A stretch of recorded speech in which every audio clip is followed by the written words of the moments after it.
Hi everyone, Paul Parcher, Channel Brand Technical Agronomist for North Central and Northeastern Iowa. Today is August 25th, 2022, and I wanted to give you a quick crop update. Even though our 2022 growing season got off to a slow start, you fast forward today and I think our crops are looking pretty darn good.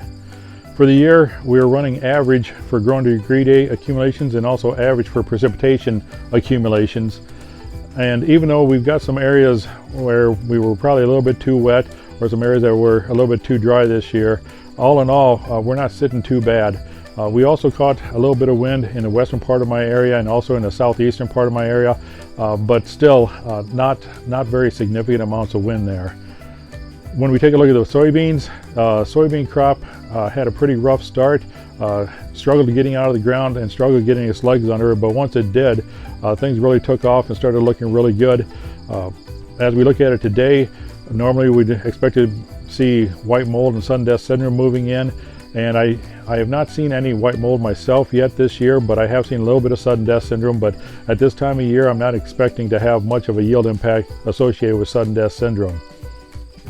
When it comes to product performance itself, which products are looking good to me, I tell you, it's really hard for me to guess, and honestly, I'm going to end up having to refer to the combines there to tell us for both corn and soybeans which products are performing the best. When I take a look at the area as far as a whole, how do I think corn is going to yield and soybeans is going to yield? My prediction is that corn is going to be yielding at trend line or above, and I think soybeans will be yielding at trend line or below.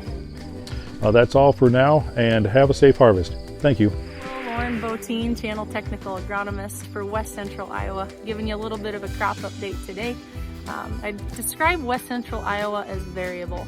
Kind of depends on what rainfall happened when, how much, what part of the county got it, what part didn't, what part of the field got it, what part didn't. So that's going to be interesting to see how things come out. But seeing a little bit of tip back, I guess, in some corn products. Some of those later planted fields, later maturing fields had to pollinate through some of that heat and drought stress, so seeing a little bit of tip back there. They did take advantage of some of these cooler temperatures we've been having last week and maybe even a little bit of rain, but I would definitely encourage people to take into account different parts of the fields that look a little bit more stressed than others. Some of those stalks might be compromised and might need to be harvested first, or maybe put towards the top of your harvest schedule. As far as soybeans goes, seeing some of the side hills, some of the stressed parts, some of the sand knobs, clay knobs are burning up a little bit. The leaves are turning over. You're seeing the white leaves waving the white flag. They're giving up.